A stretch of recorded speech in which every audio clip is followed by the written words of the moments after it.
Welcome to the continued podcast adventures of Superhero Speak.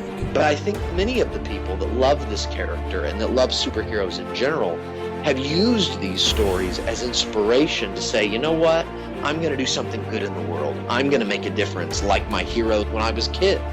That is my fondest memory of it, because when you're doing comic books, you want them to affect people. Right. You want people to care. You want to strike emotions. And I knew that Clone Saga was striking a lot of emotions.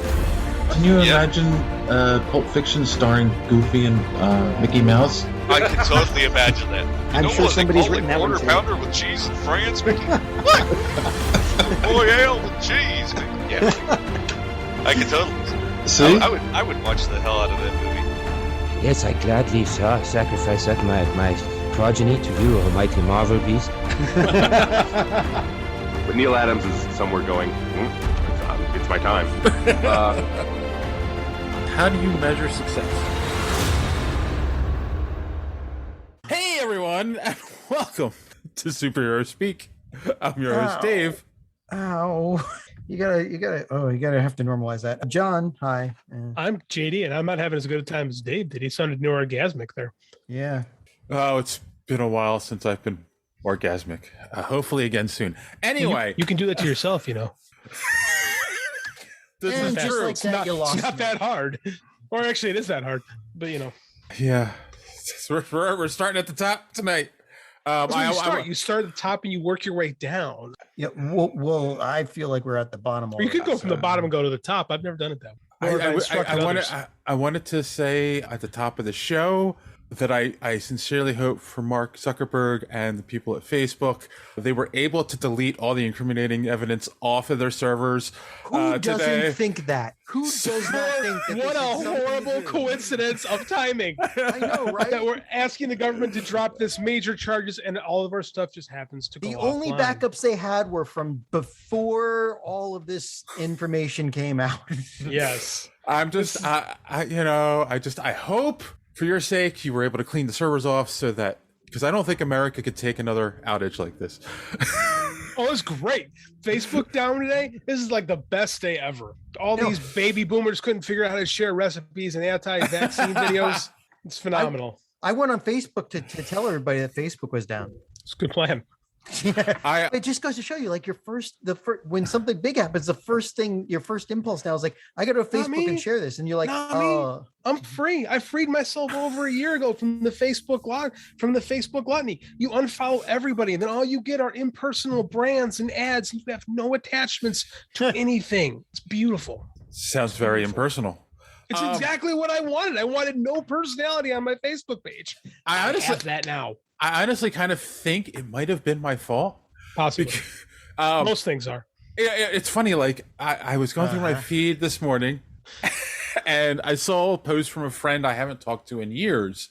So I'm like, I miss talking to this guy. So I'm going to reach out. And we start chit chatting. We were talking a little bit. And then all of a sudden, like, I couldn't message him anymore. I'm like, messengers? Sometimes Messenger goes down, but Facebook is still up. And then I go into Facebook. I'm like, no, this is down. So is Instagram. So is WhatsApp. Yeah, everything that they. But I think the universe doesn't want me to talk to Larry. So sorry, Larry. Twitter had problems today for a little bit because people were so upset they couldn't get into Facebook, so they all ran to Twitter to complain about it. Yep. And Twitter was like, whoa, too much. Whoa. We're not meant for this. They got it. It was just like a little bit. They weren't ready. They just weren't ready. Yeah. But today was a utopia. Where for a little while we lost Facebook and Instagram. Either one, both. I know. How can I post my gym selfies if Instagram is down? You already posted your gym selfies. Oh, that is true. I saw it this morning. Yeah. Well, I mean, how can Joey see it if Instagram is down? It's true. So how's everyone doing? How was everyone's week? We'll start with JD this week. I unlocked a career status for myself this past week. I got myself, I was doing some class stuff and they said, if you want to launch a book, you go on all these deal sites and you do some deal stacking. So you have like a new deal every day for like a week. I'm like, all right. So I paid some money and I did some of these deal sites. Gentlemen, I hit number 1 on 5 different categories on Amazon. Wow. And I gave away over 4,000 books because I did a free site, and then I sold 150. Damn. Wow. And I officially achieved the notch of Amazon best-selling author last week. You might make something of this. Trying, man. Trying real hard. That's the whole point, isn't it? Yeah, that's why I wouldn't have. I don't think I made the money back yet for all you spent, but that's not the idea. The idea is to make it down the line when you sell the more books, right? They like your books. They're willing to buy the next one. I put them all on. I gave the first one in for free, and I put the rest, except for the new one, on sale for $1. And it worked. A lot of people were like, "Oh, I'll buy all that. I'll buy the." And this, I expected to give away a lot of books. I gave away more than I expected, but I sold way more than I planned for. So, on the whole, I think it went really well. If you can get 10% of the people who downloaded the book, that's the goal. To buy the rest of them, 400, per that's book. The goal. Well, because that's the thing. Most people there are people that just stock up on these free books. Because there's all kinds of free deal sites and stuff like that, right? So there's people that just stock up on free books and have no intention of ever buying a book again, which is fine. That's fine. You're never going to get money out of those people. But like you said, if you get 10% of the people who went in to jump all in with you, you're doing all right. So yeah. Here's hoping. But yeah, last weekend was really good. And I'm pretty happy. Cool. Congrats. Thanks. I'm a best-selling author. I am proud of you. Thank you.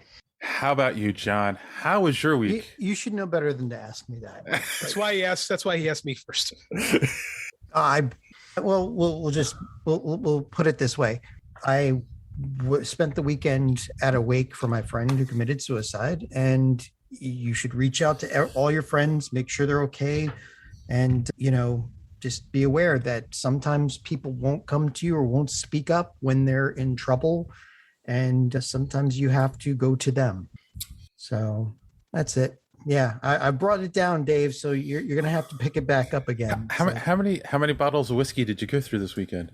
One $100 bottle of Booker's bourbon.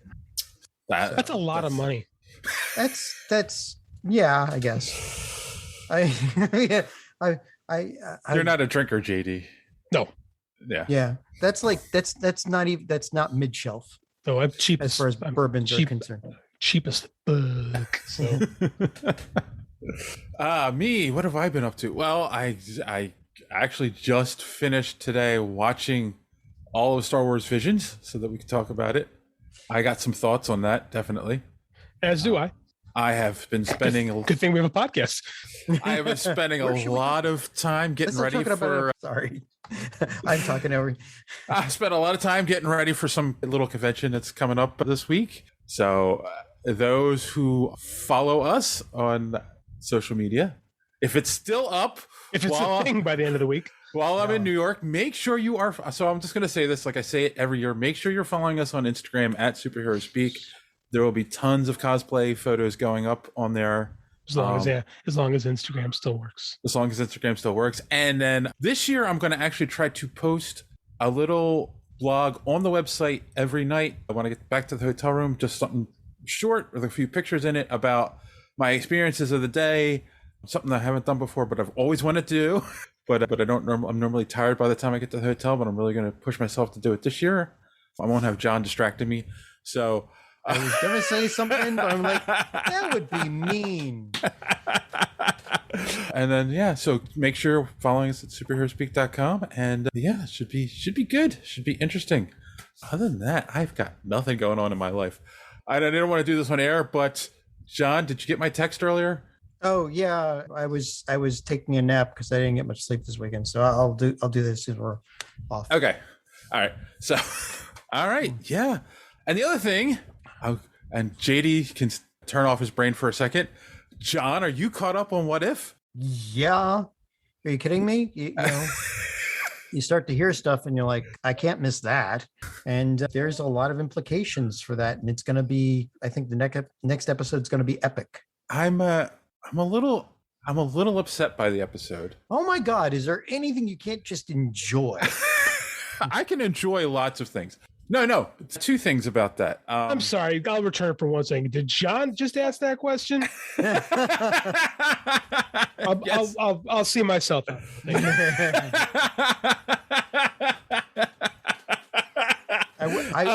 Well played. Okay. Okay. So that's fair. I can't say two little things. the things that bother me about the episode, number one, they keep nerfing Thanos. I'm sorry. Like, he stepped out and was killed in one shot. And I'm like, really? Well, yeah, but you're talking he had about... 4 of the Infinity Stones at that point. Right, but... against the Mind Stone. It's like, But it again, this is kind of a trope in a lot of these Marvel movies where, you know, if you're in a real battle with somebody, you don't hesitate. You take the first shot, you take it immediately. And that's what Vision did, or that's what, you know, Ultron Vision did, because he's a supercomputer. He's thinking in femtoseconds, and basically, you know, and he's already mastered the Mind Stone. He's mastered it.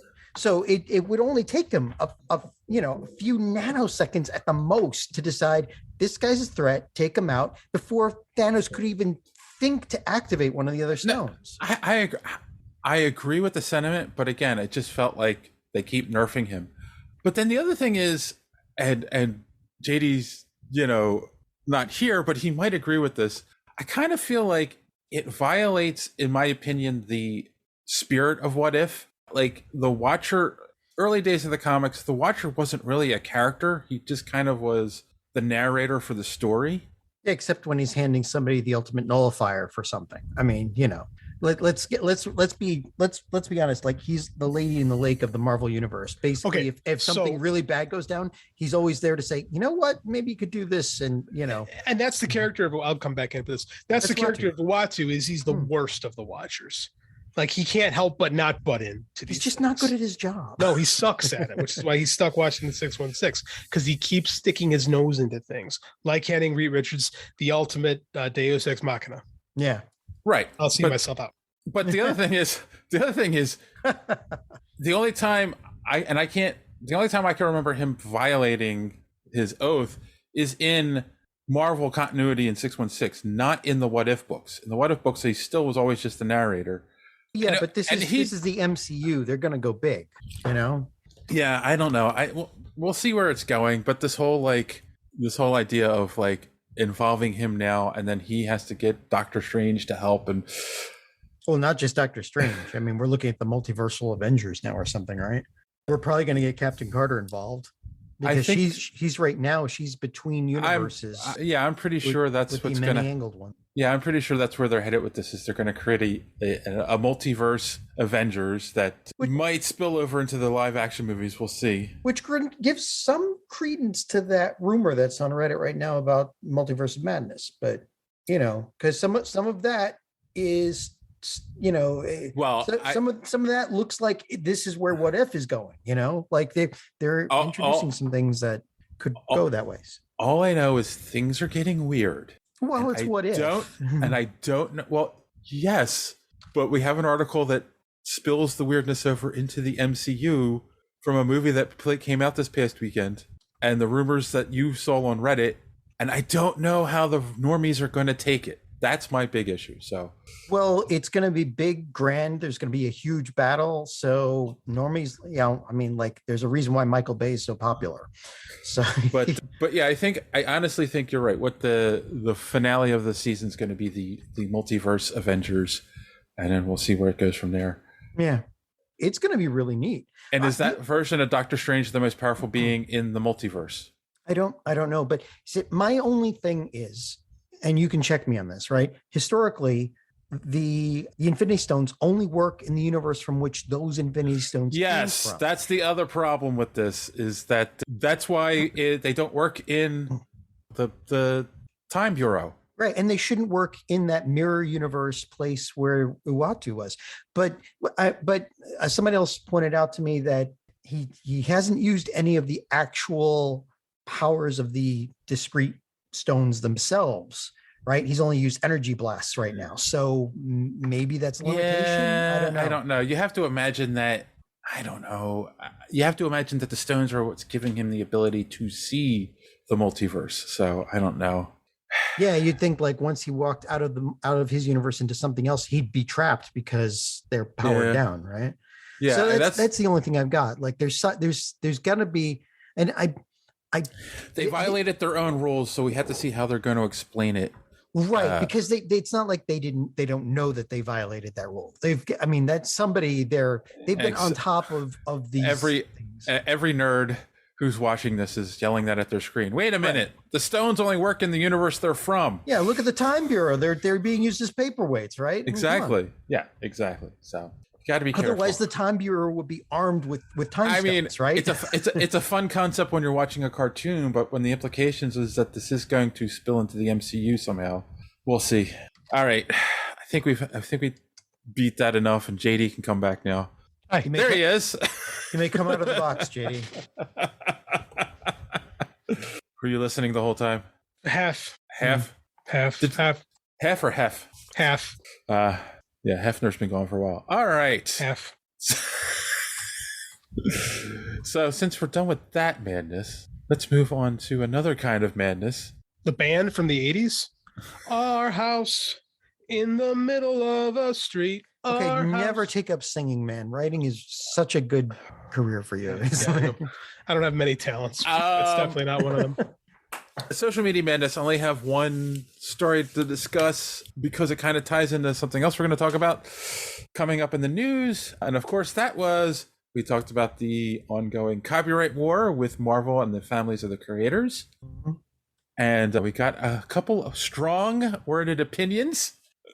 In response, Dom De Niro said, "Marvel, pay up, you greedy C-word. Just saying it's the right thing to do. But who the F ever does that? Who the F ever does that? Do the right thing." He had so many extra periods in this tweet. He should have spread some around a little bit to make his thought a little cleaner. I mean, I don't disagree in the theory. Yes, but the execution needs work, my friend. And Upgrade D said, "I think Disney can go F itself. They have historically greedy. They have historically greedy.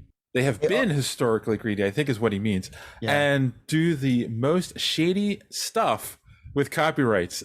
I'm cleaning this up. Again, America's copyright system is completely built on Mickey Mouse. They should have nothing to do with any copyright in existence. But yeah, again, exactly. It's all about the mouse. He ain't lying.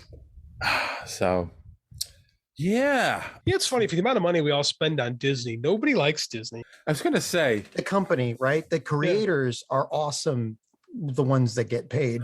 It's horrible. It is an interesting conundrum. It's kind of like not liking slave labor and everyone having an iPhone. That's true. That's true. I didn't know where you were going with that, and you made a great point. Yeah. I mean, like, multinational conglomerates suck, and they kind of control everything, and they got your money, and they're like, well, what are you gonna do? We're gonna treat everybody like shit. So until people storm the streets of downtown Disney, I don't know what's gonna change. Well, see, but that's protest at Disney. But that's the thing, right? There's a difference between, like, say, somebody who owns like Clear Channel, which owns all of the news outlets in most of the country. Clear Channel or Sinclair, one or the other. Right. Or an entertainment, right? So, like, you can get mad at Disney. The only problem we've got with Disney is they're not paying people what they owe, but they're not really contributing to social degradation. They're still putting out good entertainment. If they weren't doing that, then they might be in trouble. But it's kind of how do you break them up? Because it's entertainment. It's not. You're not going to break up Disney, right? They should, but they're not going to. Yeah, there might be some argument for social degradation in Disney. Well, I don't know. I mean, they buried Uncle Remus, so I don't know. They did. Yeah, Brer Rabbit. That's true. Yep. My child will never see Song of the South. No great loss. Yeah. But the thing is, like, again, it's an entertainment place. So, like, trying to get a consensus that they need to be broken up is going to be hard because they're just putting out entertainment. They're not doing something like Facebook, who basically controls there's layers of evil, and Disney's been at this a long time. And so they really are the lesser of 9 evils. Right. Whereas Facebook is still pretty new at this, and they've just embraced full evil. Right. Google too. Google they took out evil. Their "Don't Be Evil" clause in their their platform when they first incorporated. And there could be an argument made that just Disney's been around long enough to hide their evil. It's possible. There's this book that I read probably 10 years ago, and it was, I forgot the title of it, but it was all the effed up shit that, yeah, I did. I covered one swear and said the other. All the screwed up stuff that Disney has done, like park-wise over the years, like gluing sailor hats to ducks or stapling things to other animals, or like they did this thing. I read this was kind of funny but sick. They let all these moths out for a celebration and they all caught on fire at the same time. So you had this like blaze of moths and they were all like, oh shit. Like did John Woo do that? Did John Woo do that? John Woo would do that with doves. So I know. So- well, yeah, but moths on fire, dogs on fire. One of the most famous wives' tales or old wives' tales that you hear is that, lemmings will follow each other off a cliff into the ocean. Mm-hmm. That's from a Disney documentary that they actually like forced the lemmings off the cliff. Oh, I didn't know that. That's morally fake. reprehensible. Yes, exactly. So it's the Wonderful World of Disney. So let's not. Nature documentaries from the 60s are nothing but let's watch these animals slaughter each other for our entertainment and manipulating them to do that. Yes, vile, so vile. Yeah. I take back what I said. They've been around a long time, so they know how to be evil and what they can get away with. Exactly. Facebook is like full on. Who can we kill today? Pretty much. Zuckerberg has no soul. He looks like he may have devoured several. I mean, look at the guy. He does not look human. He is an automaton. I think sometimes he's carrying around that one ring. He is like Lex Luthor if Lex Luthor had no personality.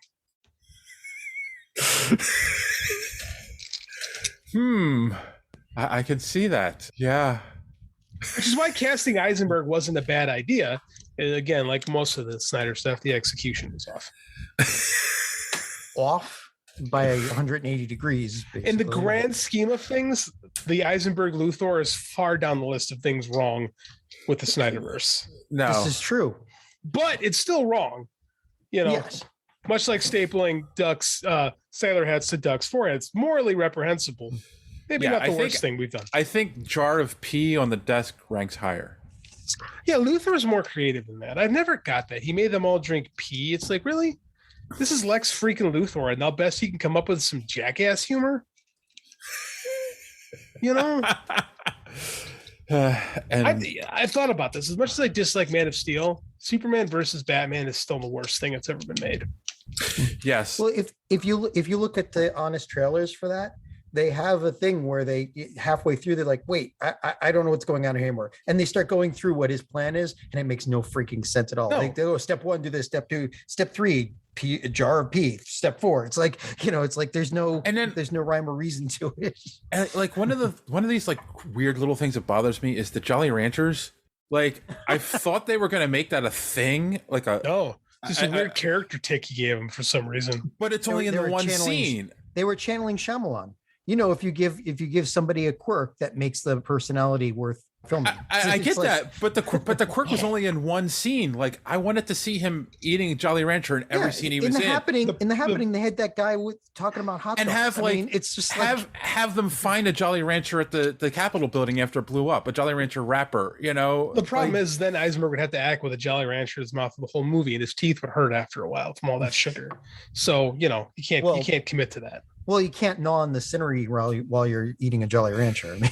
That's also true. You'll choke. Especially when you're going ding, ding, ding, ding at the end. Yeah. All right. I think on that note, if you want to follow us on social media, and you should be, especially Instagram, for those pictures, here's our good friend D Square to tell you how you can get more superhero speak. Enjoying the show? Want to be part of social media madness? Make sure you are following superheroespeak.com, where you can find all of the show's social media links at the top of the page. While you're there, you can check out old episodes of the podcast as well as some other great content. Check the site often because we are posting some great comic reviews as well as comic book and movie news content every day. Make sure and follow us on Twitter @SuperheroSpeak. And while you're there, check out the rest of the Geek World All-Stars Podcast Network. You can follow them @stars_geek. The Geek World All-Star Podcast Network include great programs such as the Pop Prison Power Podcast, Cult 45, So Wizard, Fans on Patrol, the Gorilla Brain Podcast, and of course, Superhero Speak. Search for hashtag GWAllstars. You will not be disappointed. Now it's back to Dave and the boys on Superhero Speak. All right, thanks for that, Don. Don't forget to check out the Omega Level Nerds podcast, available on YouTube and wherever podcasts are available. On that note, we'll take our first commercial break, and we'll be right back. After these messages, we'll be right back. All right, we're back. We got a little bit of news to talk about this week. So JD was right. Oh, damn it. My favorite sentence in the English language. But I hate it that he's right this time. Okay. I guarantee this was more lawyer suggestion than anything else. It was. Because it's a guaranteed payday at that point. But this also goes back to what you said. They're too powerful. Like, there almost was no chance that they would get Disney to settle a lawsuit and admit that they were at fault. You don't. That's the thing about settling lawsuits. You don't have to admit anything, right? Yeah. She didn't want to take them to real court, and they didn't want to go to real court because they were going to lose. But they could bleed as much money out of her as possible, but they'd have to spend a lot in the same process. Right. And no one wants to do that. And So- she's pretty flush with cash already. So It's it's always a have more. calculation, right? the Always issue have isn't more. right. Yeah. The issue isn't about the money. It's about they violated a contract and getting them to admit to it. Dave, it's all And- about the money. Yeah, but I'm there was I forget what the issue was. There was a thing about YouTube. It was about fair use on YouTube, and there was a couple of channels that stood up and took some of the big recording studios to court, and they went all the way through it in order to set a precedent so Right, that more thank you. YouTubers wouldn't get taken to court. And I wish Scarlett Johansson had taken a stand and saying, Couldn't no, be. It couldn't be Scarlett. She's not. It's just one actor. It would have to be the union. It's the only way you can make that work. The only way you can do it is if SAG and Gabrielle Curtis is still the president, right? Yeah. Yeah. We talked about See, if that. Ed Asner was still the president of SAG, this might have gone to court, right? Because that dude didn't F around. Ed Asner, yeah. Yeah, when he was in charge of things, he was a hardcore progressive, dad ass. Ed Asner, good man. Rest in peace. But this was, I said it from day one. This is about getting a settlement. She said, "Oh, we want to go to court." That's a ploy. It's a ploy. Worked. Okay. I bet she got a nice 8-figure payday off of Disney. Oh, probably. Well, she got something else we'll get to in a second. But I also want to point out, again, people who talk about her just wanting money. Again, I do think a big part of this is the lawyers. I have 2 examples from my own life that makes me believe this. The first one being, of course, we all know that I worked at a company that blew up. Literally Blew up. They fired us all less than a week after the accident. No severance, no nothing. And that's against labor laws. You have to give 90-day notice. Instead, Pennsylvania, they claimed extenuating circumstances. There is nothing in the law about extenuating circumstances. The law is pretty straight, cut and dry. They violated it. So all of us got together and did a class action lawsuit. We got apparently one of the top law firms to do it. And after about 3 months of them trying to take them to court, they went, they want to settle. Of course they want to settle. And they took, I can't remember, it's like 30% of the settlement right off the top. And it's just like, seriously? Well, they got to get their money. The legal system in America is in trouble. Like, there's a lot of things wrong with it But it's designed this way, though. Like, people, like I said last week, and I'll stand by this, people don't sue people to go to court. People sue people to get settlements. Right, but that's only in America. Like most of the other countries, they don't do that. They don't even think that's of it. the American system. That's why we're so sue happy in this country. Yeah. Well, and it's that's the other about the thing. settlement. That's the other thing. Something I've never talked about before, but of course, we all know that my wife passed away 2 years ago, and after talking to some people, there was a possibility that maybe there was a little bit of malpractice at the hospital, or negligence. I'm sorry, negligence is a better term. I contacted a law firm. They looked into the case. I won't say the law firm, but again, it's one of the top law firms in this region. It was a doctor lawyer, one of the few doctor lawyers in the country that does this kind of stuff. He looked at my case. Took him months. He went through all the paperwork. There was like a big thing to get all the paperwork and whatnot. Yeah, discovery. He comes back to me and he goes, yeah, we're not going to take the case. I'm like, why? He's like, well, though I do feel there's negligence here, there's no guaranteed way to prove it. So it's too risky for us. So we might not win. So we're not going to take the case. Okay, I want to hear you. I don't want to go ahead. So and they said, and I can't remember. You get so long before you can I can't remember what the term is. Statute of limitations. Yeah, statute of limitations. And I kind of I figured all the other law firms were going to say the same thing to me, so I kind of just stopped it. So, but yeah, I think I know how you feel, so I'm going to try to throw a quick devil's advocate at you. Is it worth spending all that money to lose on your end? Because you are the one that has to pay the legal fees. Yes, because because I felt there was enough evidence, and it's about, so essentially, having worked in the medical industry, I know that goes on the record. Mm-hmm. So even if nothing happened other than that, I would have been happy, because then it's like, okay, maybe this will warn people, going forward, to be leery of this doctor and the nurses that we're taking care of. I get that. I think that's fair. I mean, I got to be honest. I think that if they thought there was a good chance, they would have taken it. Right, because there's nothing those places love more than to bleed people with money dry. It's one of the top law firms, and I basically got the feeling that they're one of the top law firms because they don't take anything that could be risky for them to lose. And I get that, because you can't be one of the tops if you lose, right? Right. And if they didn't think they were going to win, and again, you're on the hook if they lose. Right. So I do kind of, from a devil's advocate, I get where you're coming from. From a devil's advocate perspective, it would suck to have tens of thousands of dollars in legal bills and not be able to at least have the victory, But again, it just goes back to what's wrong with our legal system. It's all motivated by lawyers who want money. It is. And it's not just lawyers who want money, it's clients who want money, and people. I mean, that's unfortunately, we've established this uber capitalist utopia that revolves around the dollar, and that's really all people care about. Yeah, we all knew, we said at the time, they clearly broke her contract, and I said it then, she's going to get a settlement. She's talking, but she's going to get a settlement. She got a settlement. That's all she cares about. She did not want to blackball herself. She made a calculated gamble, and she won, because if they had gone to trial, they would have lost. She would have spent a fortune. Disney would have lost a lot, would have wasted a lot of time, effort, and energy. Settle was the only realistic ending. Well, and settlement is acceptable in those social circles, because it happens a lot. Whereas if she had pushed it, they would have done a lot of character assassination. And there's clearly an NDA. Yes, and there's clearly an NDA involved. Oh, absolutely. So without that, we're not going to know anything about it. And of course, they had cut all ties with her.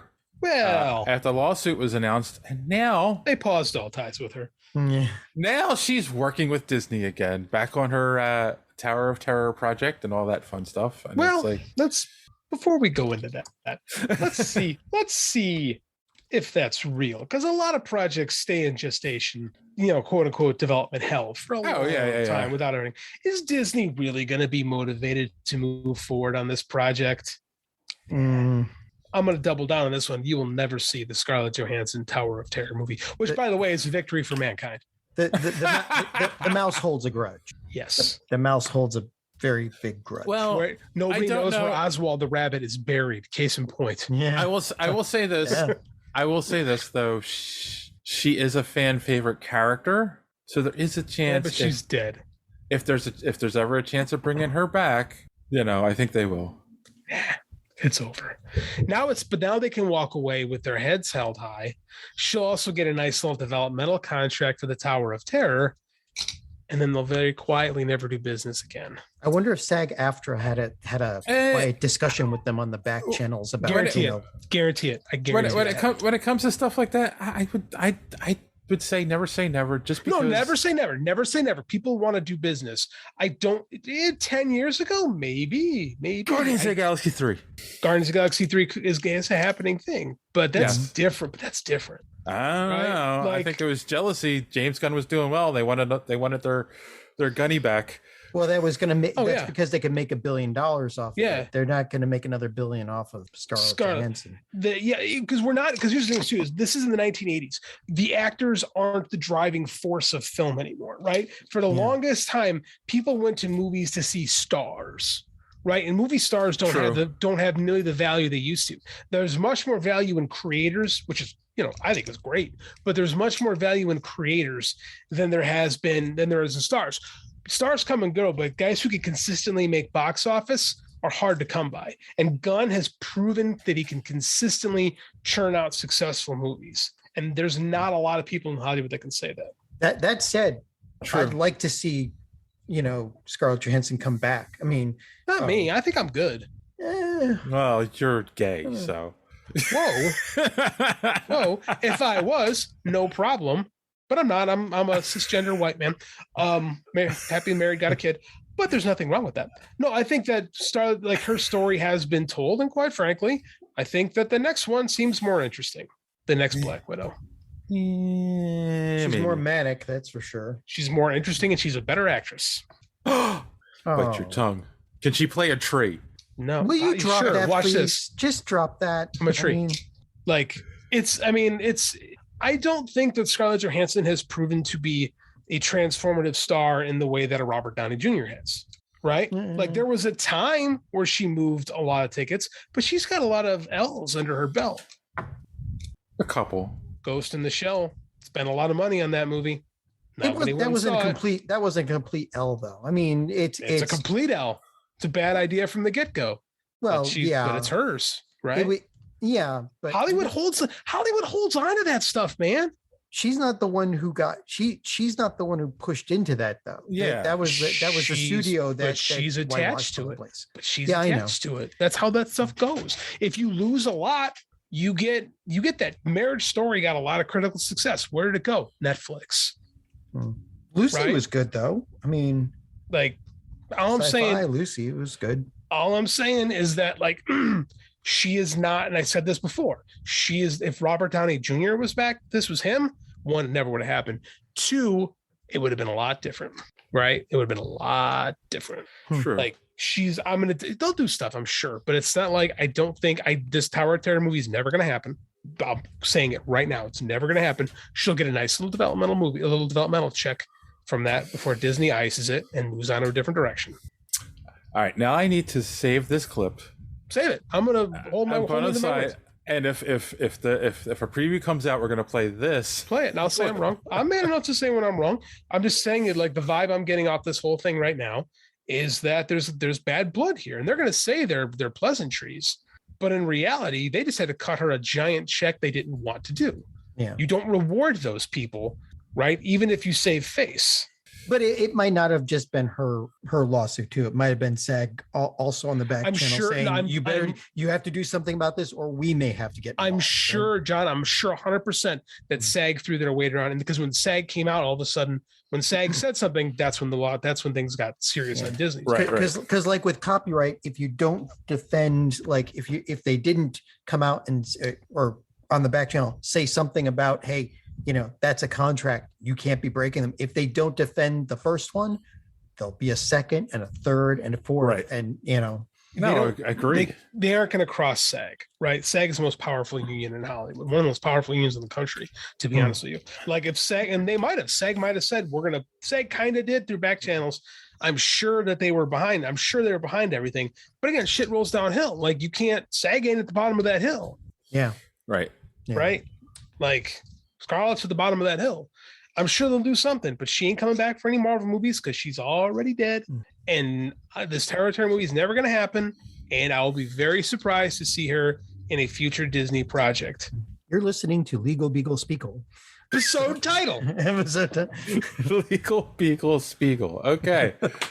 Now you need a picture of Snoopy. So you have the Legal Beagle. Oh, perfect. Beagle. I'm sure there's a legal version. I'm of him sure there's as with like a briefcase and a. Yes, I guarantee there's a Snoopy. I guarantee it. All right. You know what else gets people to the theaters nowadays? Not These much. crazy. Well, in general. In theory, these crazy crossover movies, crossover stories, these big sweeping universes and Dark Universe, Well, when they're good. That's true. Oh, all right. You got to make that. Are you trying to tell me Dracula Untold wasn't good? Because I will tell you that Dracula Untold was not good. I was going to say, what movie? I haven't seen it. Nobody else did. That's why the first Dark Universe with Kaputski. But even the Spider-Verse, the Sony Spider-Verse, sometimes wants to cross over into there is Marvel. There is no Spider-Verse. There's only the MCU. So let's not bury the lead here. Apparently, of course, Venom came out this weekend. Let There Be Carnage. Let it be known, none of us have seen it. We have not seen it. Nope. But of course, everyone is talking about the post-credit scene in this movie. For those who haven't seen it, spoilers. If you don't care, well, then here we go. Apparently, at the end of the movie, Eddie's lying in bed talking to Venom. What they're talking about really isn't important. All of a sudden, the sky outside changes. It's night changes to day. Things in the room that he's in changes around a little bit. He's like in an apartment or a hotel room or something. And the TV is on now, and it's a news report. And the news report is the end of Far From Home, where the Daily Bugle came out. Well, J. Jonah Jameson, because he was. It's not the Daily Bugle, right? He's basically a talking head, like. It is the Daily Bugle. It's a daily. It's a YouTube channel in the MCU as opposed to a newspaper because print is dead.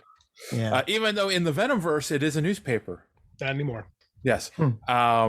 And of course he turns into Venom while he's watching the news story, and makes some kind of comment about Spider-Man and licks the screen. And then the person whose room it is walks out, asks what's going on, and he had changed back to Eddie, and that was the end of the scene.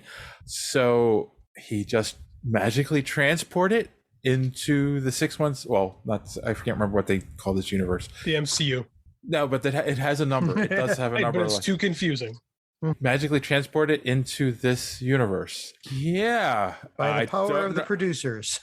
I don't. A? By the power of Feige. I don't know how they're going to explain it. B? What the hell? Dave, I could tell you how they're going to explain it. Doctor Strange and the Multiverse of Madness. Yeah. Does that make Feige the one above all? Yes. So what do we think of this? Like, do we want this version of Venom in the MCU? This is the only way I will ever go see these Venom movies. And now that it is connected, I will watch the Venom movie, the first one, and I will make time to see this one. Yep. Because if you play Tom Hardy and Tom Holland, Tom's off each other, I'm willing to invest myself. You know what this means, right? Morbius is Morbius also met with Adrian Toomes, according to the same article that Dave sent. So we are firmly established that Sony has given up, and they like money too much. Sony gave up in 2016 when they gave Spider-Man to them. It is only a matter of time before the rest of it. All they want is their goddamn Sinister Six movie. Yeah, I know, right? They've been trying to get that for 20 years. Over a decade. They want this damn Sinister Six movie. There's no way it can be good, but god damn it, are they trying? Well, that's the thing. Feige will make it good. Feige will make it good. That's the only way it can be good. In Feige, we trust. Yep. So, I mean, I don't think he's going to be in the movie, but he could be in a post-credit scene. Do you think Venom is going to show up in No Way Home? In Multiverse of Madness, and No Way Home's going to be tripping through the now. Keep in mind, they were filming No Way Home and Let There Be Carnage basically at the same time. So, So is it possible we have a cameo from Tom Hardy? Yes. Will Venom be in the movie? Maybe, because we're still getting all these Sinister Sixes and we're short on dudes. Mm-hmm. So could they shoehorn Venom into the Sinister Six? Sounds like a Sony move to me. Maybe. Does that make six though? So Venom and Vulture and Electro and Doc Ock. That's 4. Green Goblin is 5. Green Goblin. Well, which Green? Oh, yeah, right. Right. They haven't told us. Here's Yeah. hoping it's Willem Dafoe and not. Oh no, it's gonna be Willem Dafoe. James Franco's been canceled. Yeah. So the first Goblin.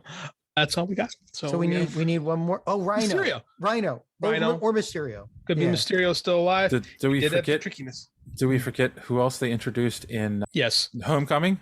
Who? What am I Scorpion and Shocker. Oh yeah, but who cares about them? They were just mooks. Could they be in the movie? Sure, fine, whatever. We're looking for the heavy hitters here. Right. Could they work Venom into that? Yes. Will they for an extended period? Probably not, but maybe. Then who knows? Yeah, they wouldn't do the Shocker and Electro at the same time anyway. It's like no, because even though the powers are not the same, they're similar enough where people think they're the same. Yeah, true. The Shocker sends like shock waves, but they're always drawn like they were electric shocks because his name is Shocker. Mm-hmm. Right, but it's not. It's a shockwave, like a shockwave from an explosion. Right. They should have named him Shockwave, like the Transformer, instead of Shocker, like the Wes Craven film about a guy who has electricity hands. It would have been better than the Shockwave that they had in the Transformers universe. So. Let's not go down that. Yeah. Oh my God! Speaking of Michael Bay, I was flipping around and saw the end of the Teenage Mutant Ninja Turtle movie that he did, and I'm like, ass. Thank God I never actually saw this movie. It occurred last week's reboot talk. I actually had that as my worst reboot ever, and when I was put on the spot, I went with the Nightmare one, and then at the end, I'm like, man, I was going to go with Turtles. So I wanted to get that as my honorable mention, but that is in fact the worst reboot of all time. It's ass. All right, so anyway, back to Venom and his big old butt. Yeah, wow. So this also kind of, we have to see where this goes, because this kind of throws a wrench into what a lot of people were theorizing with where this was going. There's no real wrench. I mean, it's not throwing a wrench. It's just ruining fan theories, which is kind of what happens mostly on this show. But I mean, like pretty much across nerddom. Right. But they basically were saying, oh, this will be the last appearance of Spider-Man in the MCU, and then he's just going to be in the Sonyverse going forward. Maybe, but it's maybe but it feels like no, they're sucking the Sonyverse into the MCU, and that's just fan theory. Like, there's never been an official word, because I know Sony doesn't want to be out of it. They like that Feige stuff. As long as Marvel is making the monies, they want in. They want in on those monies. So, by the way, we talked about, speaking of fan theories going by the wayside. This is the Spider-Man, Amazing Spider-Man number 73. You know how we kept trying to think of when is Mephisto going to show up, right? When's Mephisto? When's Mephisto? The answer is Mephisto is here. Oh. It took 14 years, but they finally settled up one more day. Wait, what? What happened? Finally, I don't know. It's out now, but I don't have the issue because I subscribe and they mail me the book, so I'm one behind. But yeah, they're apparently Norman Osborn sold Harry, made a deal with Mephisto, and his collateral was giving the life of his son Harry. So all the bad stuff that's happened to Norman and Harry is basically because of Mephisto. And Mephisto, from what I gather, I haven't read the final issue yet. Mephisto, they finally explained why Mephisto wanted the marriage. Because this is good. I got the spoiler on this. The reason Mephisto wanted the marriage is because there's only one superhero who could defeat him. Spider-Man? Spider-Girl. Mayday Parker. Interesting. So he made the deal to make sure she's never born. Which, you know what? That's all you needed, is give us a freaking reason. 14 years for a freaking reason. Thank you. Doesn't make the story any better, but at least it makes it make a little more sense. I want your marriage. Why? Because I like pain. That's not you. 14 years. I'm not a big Nick Spencer fan, but thank you very much, Mr. Spencer, for at least giving me this. Now bring on Ben Reilly. That's right. That's what's happening. This is the setup for it. Oh boy. Yeah. Spider-Man. It's a very complicated series. It's a very complicated hero. It is. All right. Been that way since the mid 70s, man. I know. Speaking of things that need a reboot. All right. So they did reboot Spider-Man, and it was really good. And then 6 years later, he got super complicated. Yeah. Because Spider-Man's a complicated villain, man. Nobody understands him but his woman. Spider-Man. That's a Shaft. Complicated villain. That's a shit. Oh, nobody understands him but his villain. Shaft. That's a Shaft joke. Yeah. Gotcha. They don't all land home. Sometimes you gotta throw out some bad ones. You gotta workshop them a little bit more. So all right. Finally. Slow week this week. It's a slow week. So I'm not going to read this list. No, we don't need to. There's a lot. We'll just leave it as a lot. So we all remember the first DC fandom. There was a lot that happened at that, and a lot of panels and a lot of celebrities. Fandom. Yeah, what did I say? Fandom? Fandom, yes. Oh, sorry. Fandom. You pronounce it like a normal person. They have come out with the list of celebrities guests for this year's DC fandom, and it's twice as long as the previous one. Think of somebody. Just think of any random human being in your head. They're on this list. But there's even people I was shocked, like Todd McFarlane. I was thinking the same thing. Why the hell is Todd McFarlane coming? He is. Oh, I know why. McFarlane Toys just released a Batman Year 2 figure. That's why. Yeah. Neat. Yeah, it is pretty neat looking. He did draw a really good bat. I mean, Kaylee Coco is going to be there. She's Harley Quinn. Yep. On the DC. I've never watched. Anybody watch that show? Heard it's good. I've watched the first 2 or 3 episodes. I watched it. It's an acquired taste. It's really raunchy. Really. That's what I've heard. Like, yeah, it's basically take Teen Titans Go up to the next level, adult level. That's like 10. Crazy. That's like 10 levels because Teen Titans Go is pretty below sophomore. It's like 7th grade. It's pretty bad. Yeah. Of course, James Gunn, J.J. Abrams, John Cena. Yeah, of course. I don't see. Hold on. There's someone missing from this list. Who are you looking for? Zack Snyder. Well, they have Scott Snyder. They have the good Snyder. Well, that whole thing is, as they've told us, that whole thing is pretty much over. I know. It's sad. Not really. No, not really. I just rewatched Everything Wrong With just came out with a two-parter to do the Zack Snyder version of Justice League. And yeah, it's just as horrible. I mean, here's a good question. How is Ezra Miller still there? Yeah, I know, right? I thought he had some issues. He choked a woman. Yeah. But he's the Flash. And they got the Flash movie. They have to. When you've got Grant Gustin right there. Yeah, Grant Gustin is right there. But I mean, they've already put the money in it. They're already filming it. Like, yeah, but you don't got to put him on the thing, Yeah, they got to promote it. They do, but not you know who's not on this list actually? Who? Michael Keaton. Yeah, but he's probably not interested in doing stuff like this. Yeah, he doesn't. Could have. Yeah, but he doesn't have to do stuff like this. He does not have to do stuff like that. Dwayne Johnson is on the list. He loves doing stuff like this. Well, yeah. But you could have had him. Oh my gosh, is he a ham? You don't have if I don't run DC. If I did, there'd be changes. You don't have to put the guy who did in fact choke another human being, female, on in front of everybody. You could just hide him and put out the guy that everybody loves, and just say, "Hey, Michael, we'll give you X. Everybody likes X." Yeah, X. Well, the money. I don't. Not ecstasy. Everyone loves ecstasy, though. Yeah. I can't speak to that. I do know everybody loves money, which is the point I was trying to make. Yeah, it's just weird to me that they would let Ezra Miller here when there's some pretty credible allegations against him. The fact he didn't get fired is pretty shocking, and the fact that they're trotting him out's even more surprising. True. Yeah. DC doesn't seem to care really about anything, how anything looks at this point. This is true. I notice Amber Heard is not on the list. Oh, there you go. So, I mean, it's... Yeah, there's a... Well, that one is every day there's a new rumor. She's fired, she's back. She's fired, she's back. She's got her issues, no doubt, as does Ezra Miller. It seems strange to me that one gets called out while the other doesn't, but, whatever. Yeah. There's a lot of people on this list, man. I mean, hey, Linda Carter. Of course. Oh, yeah. Wow. Reggie Hudlin, he must be writing something for Milestone. So this goes back to the fact that we're not going to see DC or Marvel much anymore at any of the big conventions, right? Because they're doing this stuff now. And if they can get this kind of lineup, right? Because they do. I don't know if this is because of COVID and it's easier to get everybody, on video rather than, in person. But, if they can get this kind of lineup, that's, they wouldn't have this kind of lineup at a convention. They were lucky to get most of the Avengers at the Wizard World of well, I mean, don't bring in a turd when you're talking about diamonds. They had these kind of lined up. They did have these kind of lined up at San Diego. I mean, that's.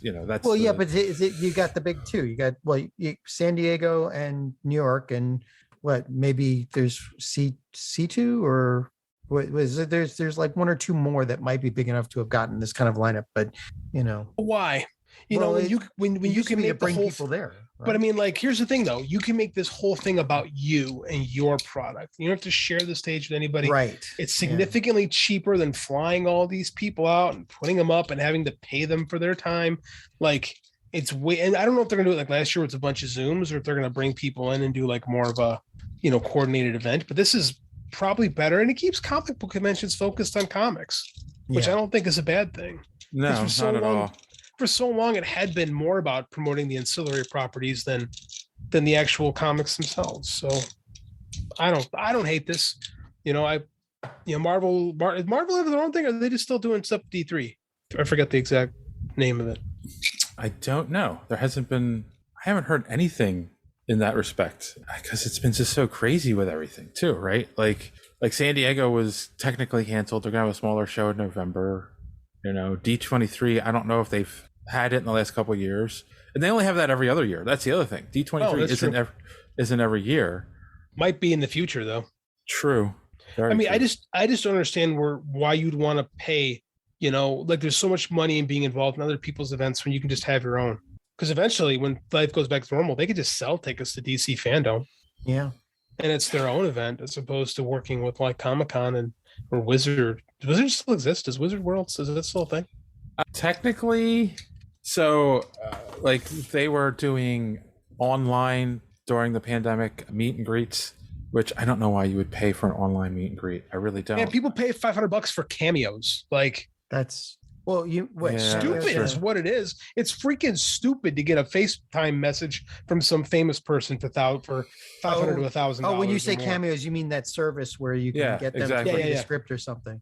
Yeah, you can have like the Undertaker was doing cameo messages for like $1,000 or something stupid like that. Like, that's exactly. I'll say it again. It's stupid. So I mean, like, but if you spend your money how you want, so that's all I'm saying. Anyway, so who does Fan Expo? Fan Expos, yeah. Just bought like the remaining big conventions they had left. So Chicago, Philadelphia. I can't remember the other ones. So Wizards out, then it's just Reed Pop and Fan Expo now. Yeah, pretty much. Yeah. So is that the last vestige of Wizard then? Well, they're still going to do Chicago. Yeah, October 15th to 17th. That's the last one. Okay. And then it'll be they're saying it's their return, but no, because then it turns over to Fan Expo after that. They're still going to do the virtual events, and there was something else I can't remember that they're still going to do. And it was just like it made no sense. Yeah, but because they don't do the magazine's long gone, right? I can't remember the last time I saw Wizard magazine. I couldn't tell you. They tried to bring it back, and they tried to bring it's an online thing, and that didn't work. Yeah, the whole thing about the magazine business is pretty much dead. Yeah, I also don't understand. Like, I'm not going to pay for an online thing when I can get the information that's in this free online. Like that's what people don't. Well, no. Here's the thing, though: is there people that do pay that still? If there's value in the information and value in the messaging, people will pay, right? Because I see this a lot in the wrestling space where people, still pay for the Wrestling Observer. It's $10 a month. People pay for like these, if the credible organizations, they will pay in like Patreon to get news first and a lot of other like stuff. It's just like the idea of like a legit magazine is kind of outdated. You just have to transform your business model. Yeah.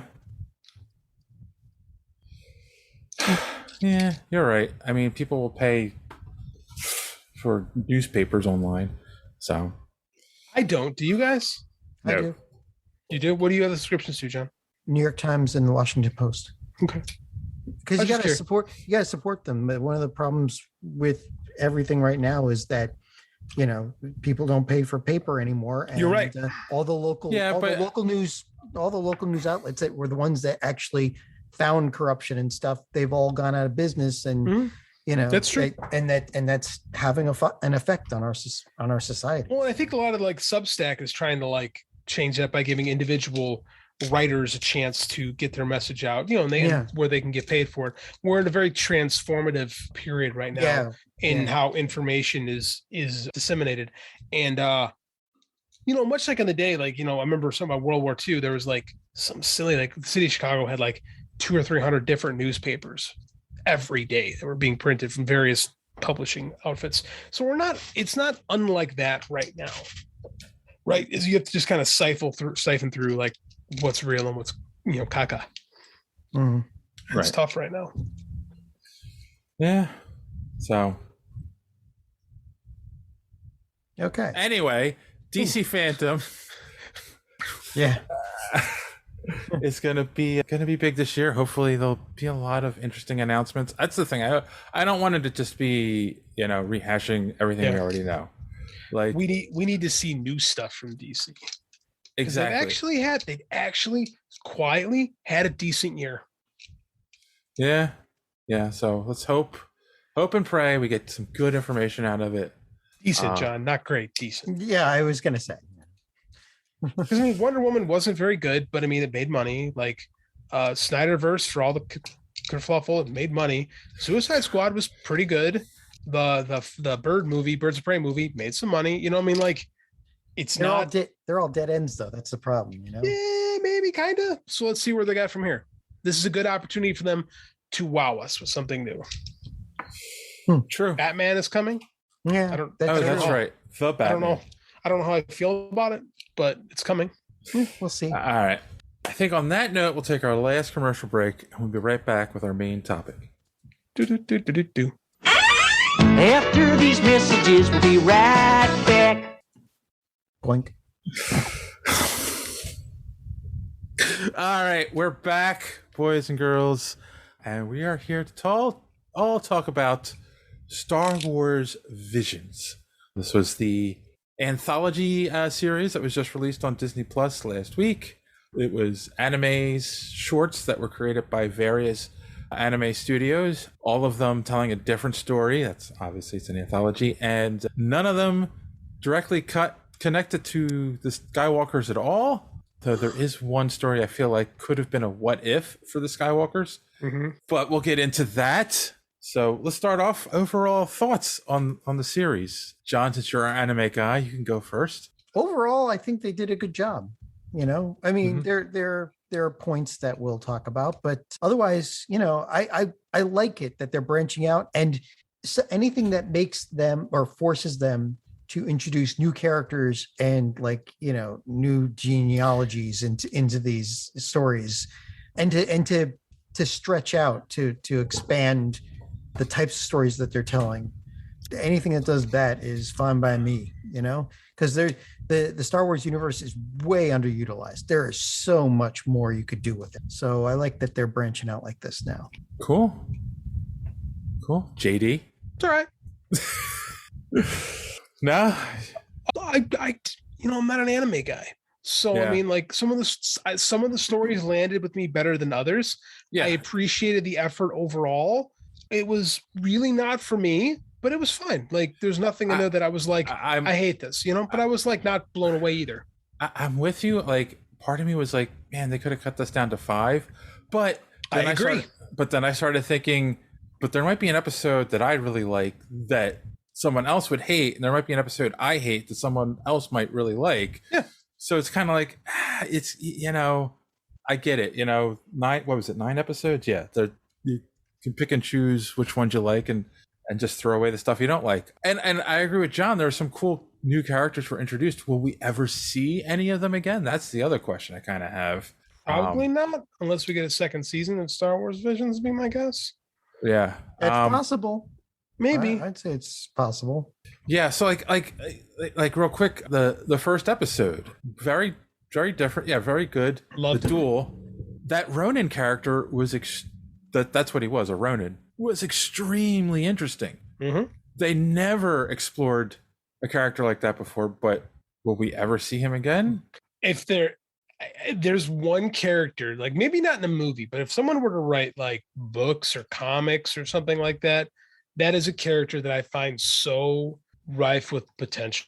He's a Sith hunter. Yeah. Right. Yep.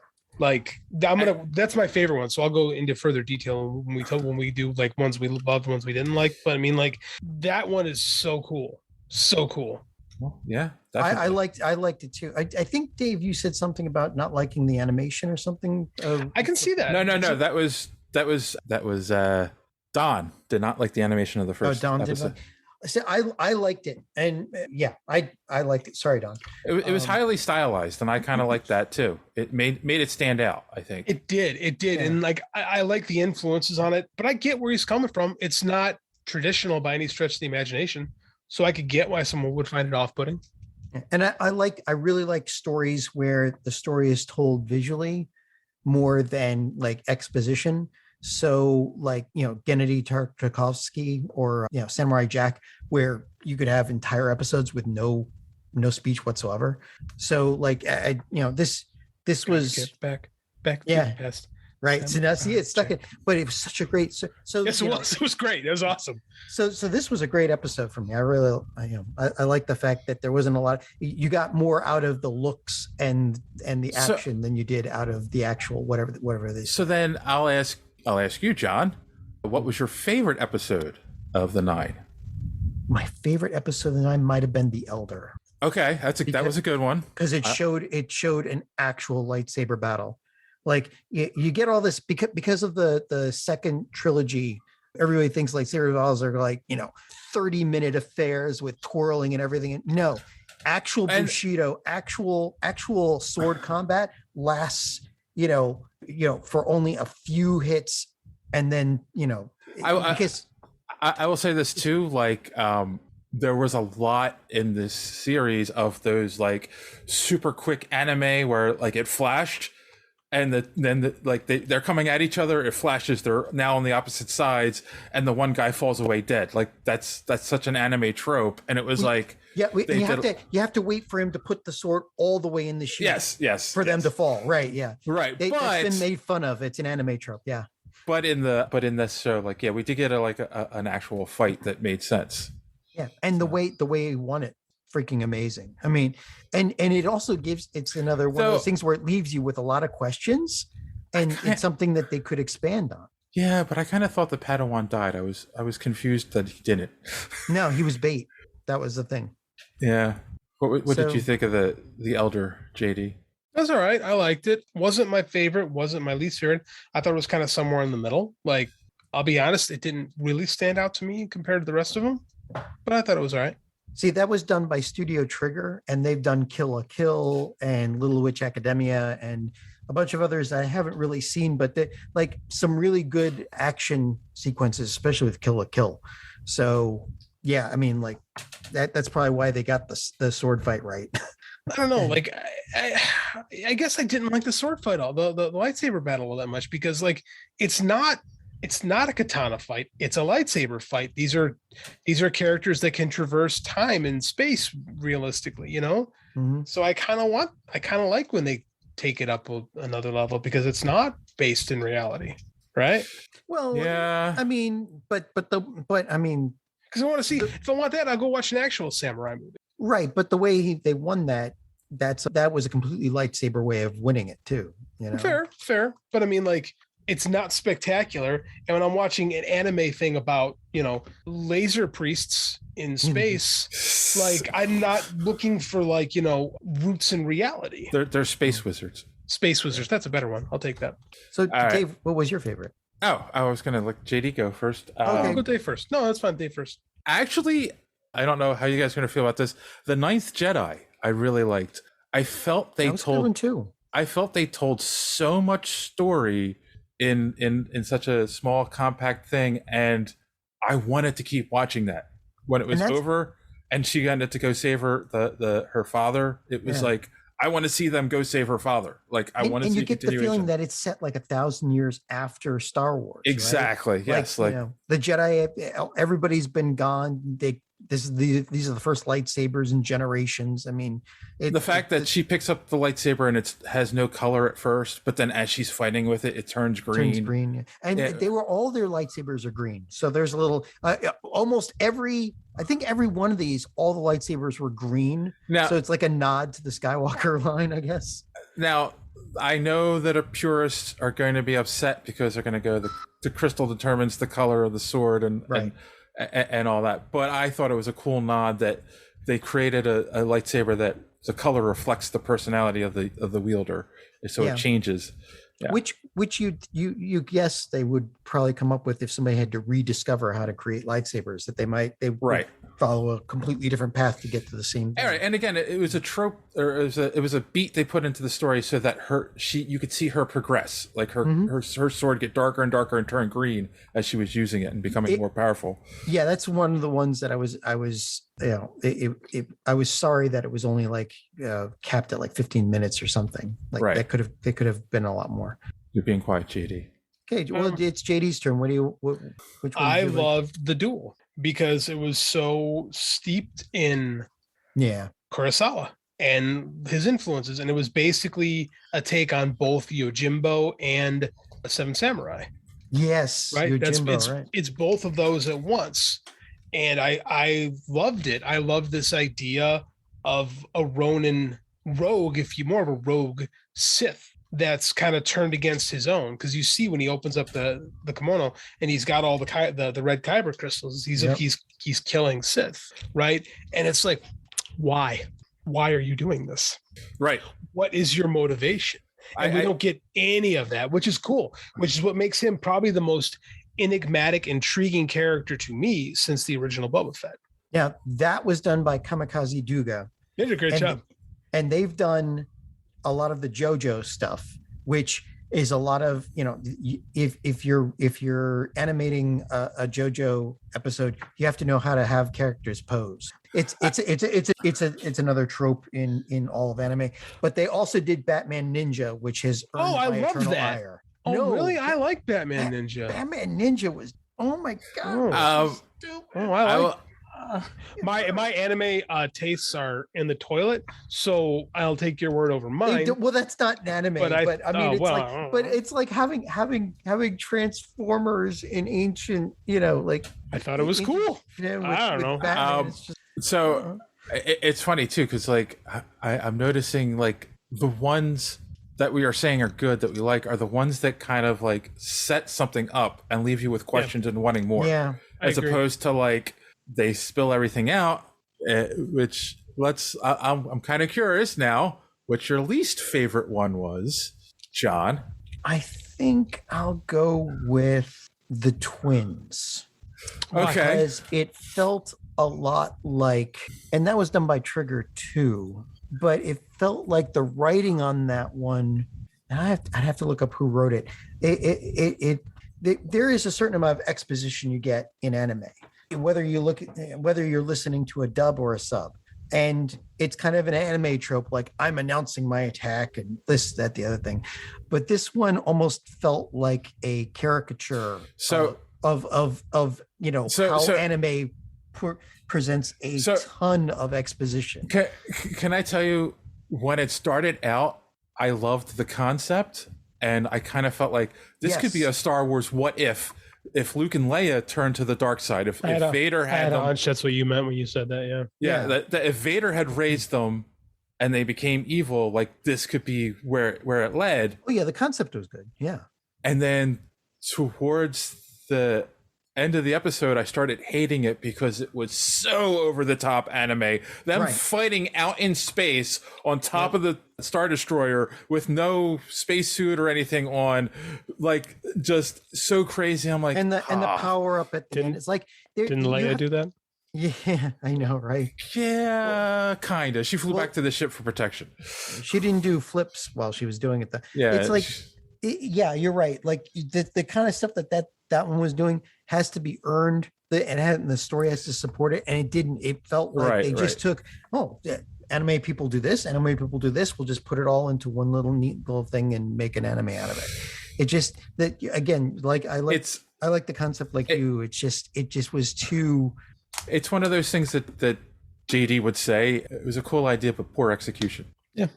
Yeah, the writer was Hiromi Wakabayashi, so I have to look him up and find out. I didn't dislike it as much as you did, but I did think that it didn't deliver on the promises that it set up. I felt that way. I felt like it was like, oh, we're going somewhere, and they didn't quite stick the landing. But I didn't hate it. But I get what you mean.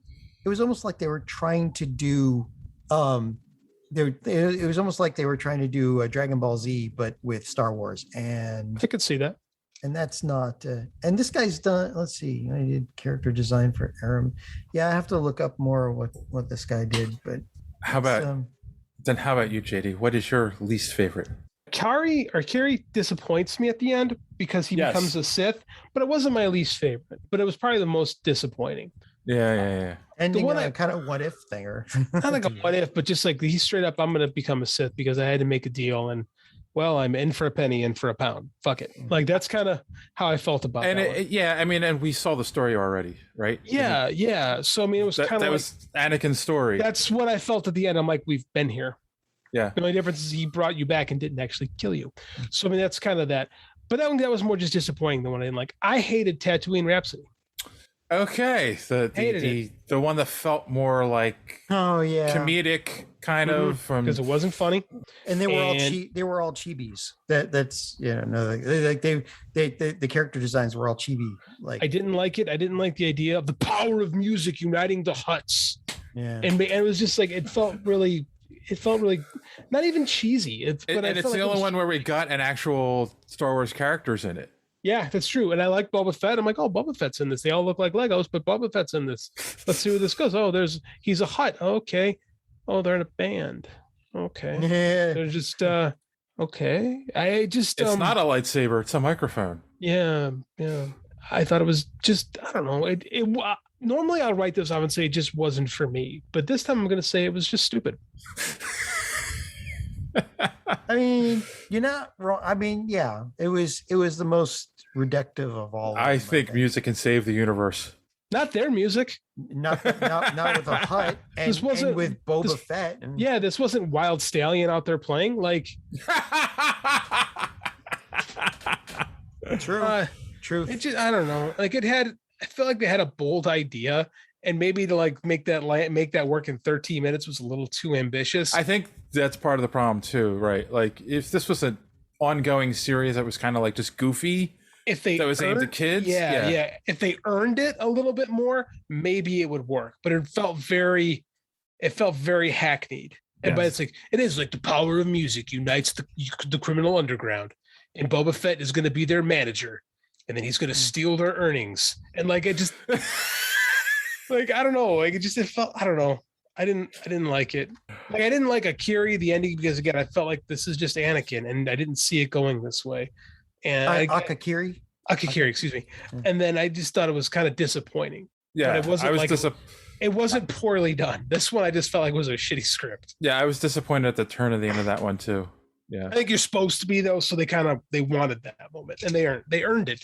This one I didn't feel like it earned anything. It just kind of Yeah. John said. I don't know if John agreed with me or not. No. I mean, Akakiri was okay. It's just, isn't that a thing? One of the problems with the Star Wars universe is like they never really properly explained why people turn to the dark side on a dime.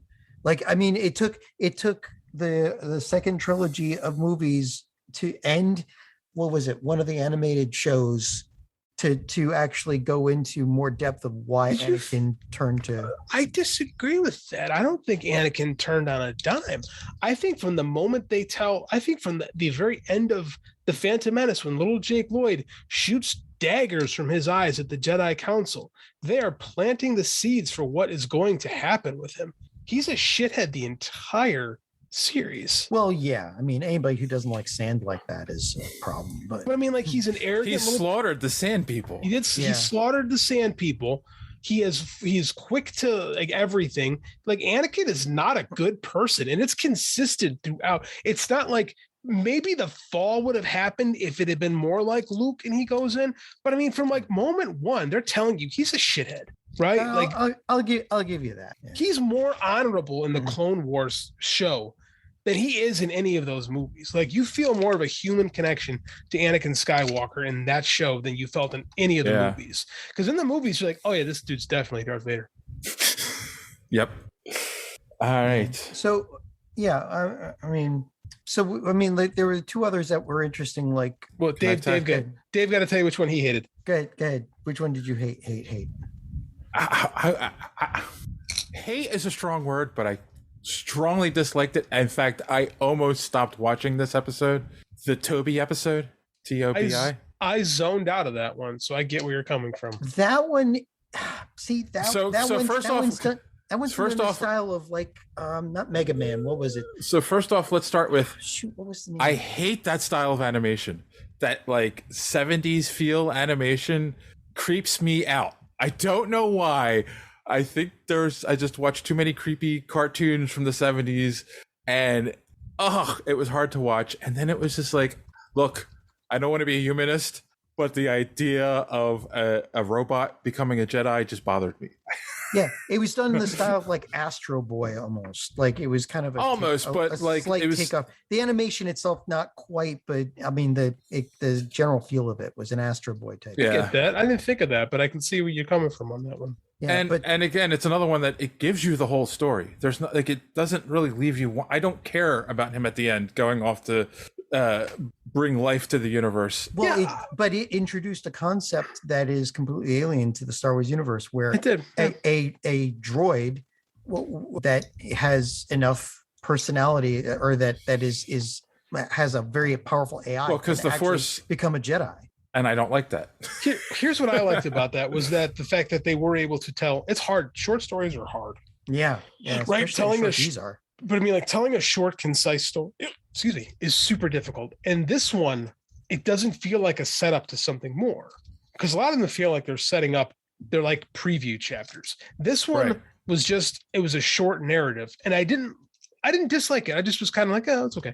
You know, I wasn't cold or warm to it, but like, I liked that it was done in one. But I get why you didn't like it, because there's like no doors open for any other stories off. I still liked it, but then again, I used to watch all those old 1960s and 70s animes back then. I don't know what it was. Just that animation freaks me out. I can't explain it. Yeah, well, it's not just the animation; it's also the storyline. You know, I mean, it was an interesting storyline. It doesn't hold a special place in my heart like some of the others, but you know, it was good. But I mean, for me, again, if you're catering to the animation. I get that, and people in that group. That I also understand the appeal of wanting to do that style to stand out in a series like this. Yeah, right? This is true. Right, you don't want to look like everyone else. Science Saru did that, so they've done Devilman Crybaby and Ping Pong the animation and a bunch of others. They're used to doing weird animation, very very stylistic, or very ragged animation. That's not saying it's bad. That's saying that that's the style. So let me ask you this: if you worked for Lucasfilm and you saw these 9 shows, and you could pick one to turn into an ongoing series, would it be the one that was your favorite episode? Absolutely. I think I picked 2. Well, there's 3 actually, but no, you only can pick one. That's the rule. So the Mandalorian was like those, like, basically Lone Wolf and Cub, right? Like a Western Lone Wolf and Cub. I would do a Ronin show. Yeah. That's basically like Kung Fu meets what's that show where the guy goes around killing people? Where it basically he goes and hunts down all these Sith. And I think there's so much potential in that. That would be badass. And that's why I asked, because I think I would rather see that show, because you could continue on with that indefinitely, whereas I like the Ninth Jedi, but once she rescues her father, like, I kind of feel the story's done. Well, no, because they have to recreate. I don't want to see them. No, I'm more interested in like. I mean, there's so much possibility, because I'm interested in her universe must be a complete wreck at this point. So they got a lot of work. Yeah, I mean, I don't know. It would depend on where they go, but I think you would, like, if you made it her journey, it would be like then her going saving her dad, and then, you know, whatever. But I don't see it. But the Ronin thing, you could like you could go on for a while with him hunting Sith, and then you could explain why. You could do flashback episodes. Why he's, it's just the, like the original Kung Fu, not the current David Kung Fu. the David Carradine one, the good, like the only one worth talking about. Nobody said anything about La Pinocho. There's a kind of Yojimbo thing going on there, right? So no, Ronan was Yosagi Yojimbo you're talking about. Yeah. Okay. Yeah, I can see that. It was interesting. I'm trying to remember how the episode ended. It ended on a cliffhanger, almost literally, with the sister going off on a ship. That's right. It kind of just ends. She kind of just leaves, and it kind of just ends. And the father's blind. Again, short shows are hard, you know. And it's like that kind of felt like they didn't really like. They set up a preview where they were giving a lot of questions, but I felt like they tried to set too much up. It was hard to try to figure out, like, what do I care about? What's going on in this world? Why? Who's the dad? And like, what's his place in the city? What is the, It's a classic kind of, it's a classic situation though in anime with, the wayward, the wayward, in this case, daughter, who's, and basically the heir to the family that's turning out evil and the but rest. that's the other piece as a person who watches Western movies and TV. That's the other piece that was missing. Like, I can't remember which one's which, but the daughter wanted to adopt this other girl into the family. She's the one that was like, oh, she's part of the family now, and was all happy when they were little kids. And then all of a sudden, like, now as adults, oh, you're not even part of this family. Like, what happened to them growing up that changed their dynamic so greatly? Like, that was all missing. She joined up with the that doesn't Empire. that shouldn't change your feeling towards your sister. Like, who said? Yeah, but when you're a kid, you accept everybody. As you grow up and your but I want to see, like, sometimes your outlook changes, and like sometimes they could have done 2-3 little scenes to show a progression of them growing apart. Yeah, but I don't know what kind of time constraints they had, and they had a lot of that. I mean, that I don't know how Disney decided to give out, like, you can only have this much time or whatever, but they tried to pack quite a lot. I don't think into that. I don't. Let's see real quick. La Pinocho is. I'm trying to find the 19 links. minutes. Yeah, it's one of the longer ones too. It's 19 minutes and 35 seconds. So. Yeah, but there's some that are 20 minutes, or over 20 minutes. So, like, I don't know. I don't know if, like, did they say you get a maximum of 20 or to 25 minutes, or they said you get this much time, you get this much time? Like, who knows? I would imagine Japanese anime, it's you get this many times to trigger people with, the flashing lights. It's like you get this many chances to cause seizures. If you don't do it within 3 tries, that is also an anime trope. The end of the episode. But no, I mean, I liked it. I'd like to see more, because one of the most interesting things about Star Wars is people keep forgetting that the Empire are a bunch of racists, they are specious, right? They're all about human dominancy, and to see like the universe from the side of a character that isn't human, would be. That doesn't get pushed enough in the Star Wars mythos. No, it doesn't. The fascist aspect of it. You see it every once in a while, right? But that I forgot. Yeah, go ahead. No, I was thinking, I forgot that was even a thing sometimes, because, like, I know that's what Lucas's idea was, to push them as fascism, and all we get really is colonialism of them. We really don't get the actual fascism, racism part of them enough. But you see it in, like, Star Wars Rebels and Star but Wars not Clone Wars, and but not nearly as much in the actual source films. True. Although I was going to say, I don't think I've ever gotten that feel from it. I just kind of got the feel of wanting to dominate the galaxy. I never look at the Empire. Are there any of the other aliens with them? Yeah, that's the thing. They're all human. Yep. And they treat other species like look what they did with the Wookiees. And the Ewoks, right? And the Ewoks. Like the only time you see, and remember the bounty hunter scum, it's more like they're less disgusted with the fact that they're bounty hunters more so than the fact that they're all, weird looking Muppets essentially.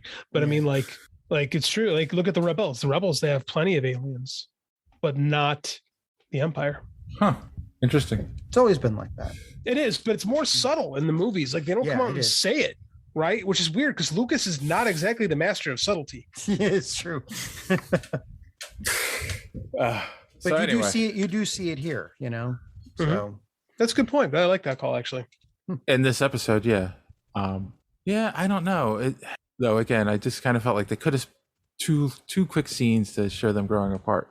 Oh, maybe they get more time. Maybe this is a jump off point, you know, like, yeah, I am curious. Show us your best and maybe we'll turn this into a whole series. I am curious if they're going to go anywhere with this, or if this was just a one, like, because it's a weird thing to do a one-off thing like this. Not really. We see this stuff with like Animatrix, Gotham Knight, Batman is very similar to this, right? Like this isn't Animatrix like uncommon. Yeah, but the Animatrix stuff were all like self-contained and in some cases precursors for explanations of what happened. It didn't feel rushed like some of these do, where they're like trying to put as much as they can into it and so open-ended. I feel like the Wachowskis were in control of that and had an idea of where to go with their narrative. Yeah. But little did we know how way off they were going to get. But like, whereas this like doesn't feel like it, I feel like this one they allowed creators to just create like kind of boundlessly, which is pretty cool because usually Star Wars didn't do stuff like that. Yeah. Well, and then you get a couple really good things like the Duel and you know, the Elder, like, you know, and the Ninth Jedi, right? You get a lot of stuff where we haven't even mentioned the Village Bride. That's the only one we haven't talked about. So the Village Bride was interesting. If anyone has ever played Horizon Zero Dawn, it reminded me of that in a sense. When they go into the river and they're talking to that thing and it's like showing them stuff, like it's almost like they turn a computer on. Like if you play Horizon Zero Dawn, it's an apocalyptic future where like mankind is now like living in villages again, you know, and there's these robots that roam the thing, and basically like they lost touch with technology, but like technology still exists, and when they find it they think it's magic, and it kind of felt like that. I don't know why, it just like it reminded me of that until like, and of course then at the end you find out there's that warlord and the Jedi helps them out, blah blah blah. But yeah, like, and it felt like there was an aspect of that maybe you could explore deeper that may make an interesting story, but maybe. I'm you know, as I'm going through some of this too, I'm finding out like a lot of the writers on this, they've got a lot of voice actors that are actually getting writing credits here. So it feels like they were really stretching out to see, you know, who could do what. They were stretching out with the Force. Yeah. Well, yeah. And that's another interesting one that could be, you know, expanded on. The hero in that, the woman known as F, apparently, because they never give us names even. I know. That, you know, what's her backstory? You know, as a character first guy, it's so weird to me, but yeah. Yeah. But, well, I mean, the names could be written on a piece of paper somewhere, but they just weren't mentioned in the story, you know. Which is okay, you know. Again, with so little time, you don't want to sing the exposition song, right? Except for in the twins, because that writer hasn't quite understood that yet. That you have to let things progress organically, and you know there's a fine line between no exposition and nothing but exposition. Yes. Yeah. We can live in the middle. Yes. Something the Wachowski brothers don't also do not do. Yes. Yeah. You mean siblings? Yes, siblings. Yeah. So I guess we're telling people who haven't watched it yet, who've been now spoiled, they should check it out. They should. Yeah. They really should. Yeah. Worth your time. Yeah. Definitely.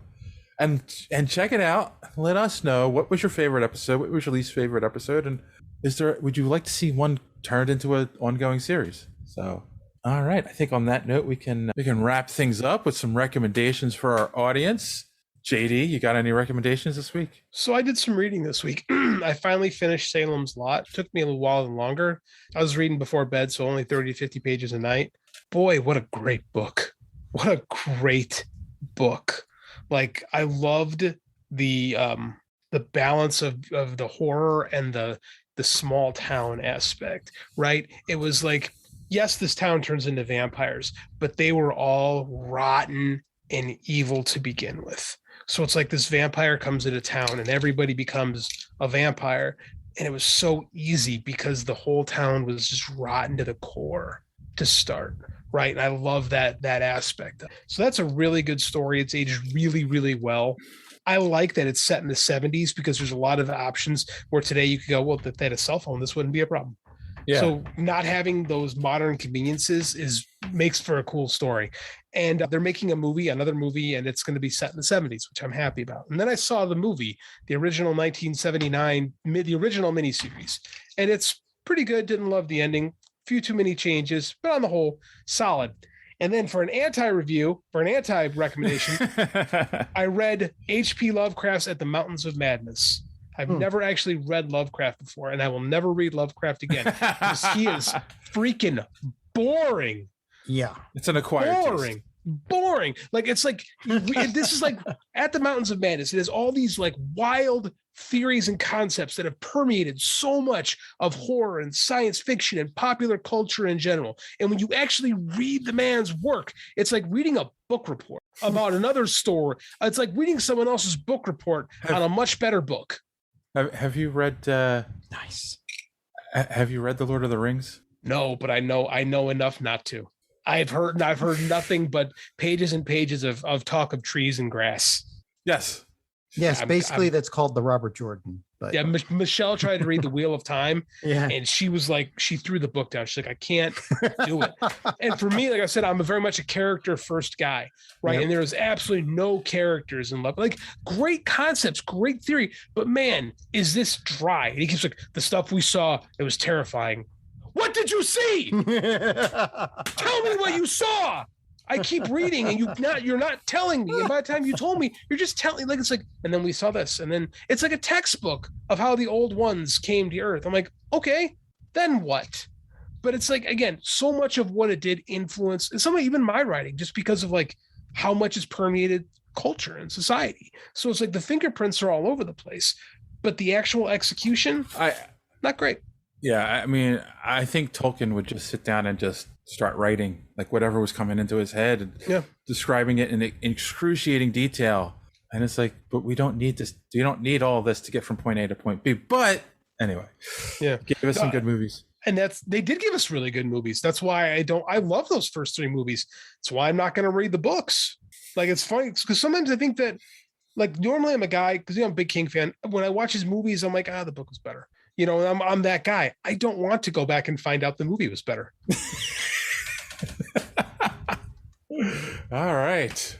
How about you, John? You have any books that are better than movies? Not books. I've got a lot of reading I have to catch up on, but I just recently went and got all of the Godzilla movies I could find that still have Blu-rays out and all the Gamera movies. And I would recommend you go ahead. Like there's I think I'll take a page from a JD. There's an anti-recommendation and a recommendation. If you want a movie that you should play a drinking game to, Godzilla Final Wars is you would fun. Die. It is horrible and funny. Like it's almost like it should have been a comedy. They didn't intentionally make a comedy, but they made a comedy. So like Godzilla Final Wars is awesome. And, you could watch it on a lark and play the Mystery Science Theater 3000 game with it. Otherwise, the other one is Shin Godzilla, which I really, really like. And I think it's the best Godzilla movie I've seen where they integrate what the humans are doing with what the kaiju is doing and, not make it stupid. I've never seen Shin Godzilla, but I've heard it is a movie about human incompetence. It is. It is, but not like you think. And no, you should see it. It's on my list of things that I need to see. I just need I need to watch a Godzilla movie without the little one, because I need to take the time to read the subtitles and really like absorb the movie. Yeah. And this is one where there are a lot of subtitles. Like, I know it's the smartest Godzilla movie. That's what I've been told. It's the smartest Godzilla movie ever made, which is a weird thing to say, but that's what I've been told. But not just that, it's the only Godzilla movie I know of where, things are getting destroyed and all this, that, the other thing. And I don't know if it's all CGI or what. I mean, really, really, really good CGI, but there's no models, nothing like that. It looks like Godzilla is sitting on planet Earth destroying stuff. Also, the most powerful Godzilla. I thought the legendary Godzilla movies have pretty good special effects too, where it actually looks like Godzilla. They do. Shop. They do. Like their model making skills at that point were just insane. But you can still kind of tell they're models, and you can still kind of tell it's a guy in a suit. But this one looks like it. I mean, it's got to be all CGI, but really, really top-notch CGI, where you're looking at a real Godzilla in real world, and it's scary. As long as it's got atomic breath, Don will be happy. The most powerful breath weapon Godzilla has is in this movie. This is the most powerful Godzilla. The scariest one too. You got to watch to the end. He eats lots of garlic. You have to watch to the last scene. The last scene. I think Don's criticisms of Godzilla 98 are both sound and accurate. So I'm not going to hold anything against him on that one. Yeah. All right. Dave? Well, I will recommend that you go to superheroespeak.com, where you can find the podcast every week, links to all our social media at the top of the page, and of course, comic book reviews by our good friend D Square. And I'm, in all seriousness, make sure you are following our Instagram for the rest of the week and be checking in on the website, because there will be updates from the convention being posted. And yeah, like I said, I watched Visions and What If this week, so I'll recommend watch Star Wars Visions. You won't be disappointed. And on that note, boys and girls, as always, thanks for listening. Don't let your cape get caught in the door. Have a good week.